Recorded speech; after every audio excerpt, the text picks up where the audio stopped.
আমার নাম মোহাম্মদ বেলাল শেখ। আমার বাড়ি এই এলাকায়।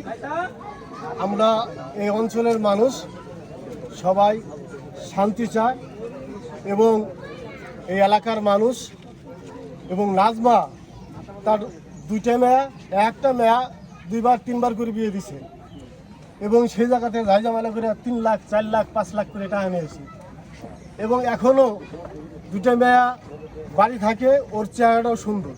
3 জন মানুষ এই অঞ্চলে দেহ ব্যবসা করে খায় এবং এই অঞ্চলে অন্য অন্য জায়গায় থেকে যদি আমরা কোনো জায়গায় আত্মীয় করতে চাই এবং ওর ব্যবহারে ওর আচরণে আমরা ভালো একটা জায়গায় আত্মীয় করতে পারি না এবং বলে যে অঞ্চলে দেহ ব্যবসা চলে, যে অঞ্চলে একটা মেয়ে 3-4 বার বিয়ে হয় এবং রাত নাই দিন নাই সবসময় রাত দিন 24 ঘন্টা ওর বাড়ি মানুষজন আসে।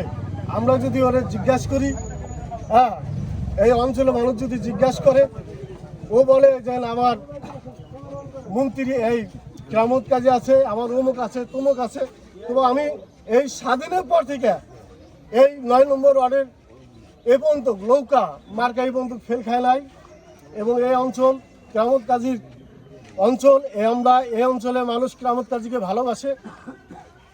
কেরামত কাজীর কাছে আমার একটা আবেদন, যাতে ও আওয়ামী লীগের কোনো পদে যাতে ও না থাকে, যার কারণে ওনার মান সম্মান একটু হানি হচ্ছে। আমরা এই অঞ্চলের মানুষ প্রতিবাদ জানাই যে আমাদের এই অঞ্চল দুইটা প্রতিষ্ঠান, একটা আছে মসজিদ আলী মির্জার বাড়ি ইমাম বাড়ি, আর একটা আছে গনি শেখের বাড়ি ইমাম বাড়ি। আমরা এই অঞ্চল ইমাম ভক্ত লোক, তরিকপন্থী লোক। ও যে কাজগুলি করতেছে যাতে সমাজের মানুষকে বিভ্রান্তিতে ফেলাই দিছে। আমরা বিভিন্ন জায়গায় ওর জন্য যাই, আমরা মুখ পাই না এবং মানুষ বলে যে অঞ্চলে মানুষ তার মেয়ে দিয়ে সে দিয়ে দেহ ব্যবসা করে খায়, সে অঞ্চলের মানুষ ভালো হতে পারে না। সেজন্য আমরা সবাই এই মিডিয়ার কাছে আমি আবেদন, যাতে এই মহিলার উচিত বিচার হওয়ার দরকার। আমরা এই অঞ্চল একজন খারাপ মানুষের থেকে আমরা মুক্ত চাই।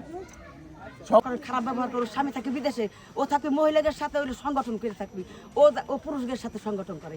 এটা কি মহিলাদের কাম না পুরুষের কাম? আপনার নামটা কি? আপনি কেউ করে নাই। আপনাদের কাছে বিচার এবং প্রধানমন্ত্রীর কাছে আমাকে বিচার। ও মানুষের এমন নির্যাতন করে, কথার কথায় আগে যায় পোলাপান নিয়ে মানুষের ঘরেতে টাইনে বাড়ি করে মারবে যায়। ওর বহুত পাওয়ার বাইরে গেছে। ছবিটা